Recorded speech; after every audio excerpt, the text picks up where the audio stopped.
Martin Luther King. 5 choses à savoir sur l'homme qui s'est élevé contre la ségrégation raciale. 1. Pasteur, mais pas que. Devenir homme de foi aux États-Unis, ça ne se fait pas comme ça. Avant d'embrasser le culte baptisme, Martin Luther King a suivi des études de théologie. Successivement diplômé d'un Bachelor of Divinity, puis d'un doctorat à l'Université de Boston, Monsieur I Have a Dream était aussi un docteur. À titre posthume, ses écrits seront contestés et accusés de plagiat. Aujourd'hui encore, le doute plane. 2. Sa maison d'enfance est devenue un musée. À l'instar des grands hommes, Martin Luther King possède son propre pèlerinage. Pour ceux qui le souhaitent et qui sont en voyage à Atlanta, une visite de sa maison d'enfance est possible. Devenue The Martin Luther King House, celle-ci est ouverte au public et retrace vaguement ses débuts. 3.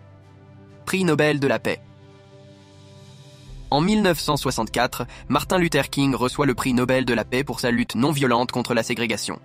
À l'époque, il devient officiellement le plus jeune lauréat. Il profite de son titre honorifique pour dénoncer la guerre au Vietnam et la pauvreté dans le monde. 4. Source d'inspiration pour les cinéastes.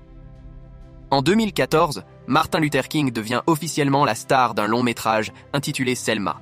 Signé Ava DuVernay et Paul Webb, le film retrace les différents événements ayant eu lieu dans les villes de Selma et Montgomery, parmi eux, les fameuses marches de Selma. En l'espace de 125 minutes, la réalisatrice offre un focus intimiste sur la personnalité du pasteur baptiste et permet aux spectateurs de découvrir l'homme qu'il était au quotidien. David Oyelowo lui prêtera ses traits quand John Legend rythmera de sa voix certaines séquences avec son titre Glory 5. Il a inspiré les politiciens aussi. En plus d'être une source d'inspiration pour le 7e art, Martin Luther King a inspiré plus d'un politicien. Parmi ses éternels fans figure Barack Obama. Durant ses 2 mandats, l'ancien président des États-Unis n'a eu de cesse de faire des allusions à l'homme de foi, notamment lors du 50e anniversaire de la marche de Washington, le 28 août 2013.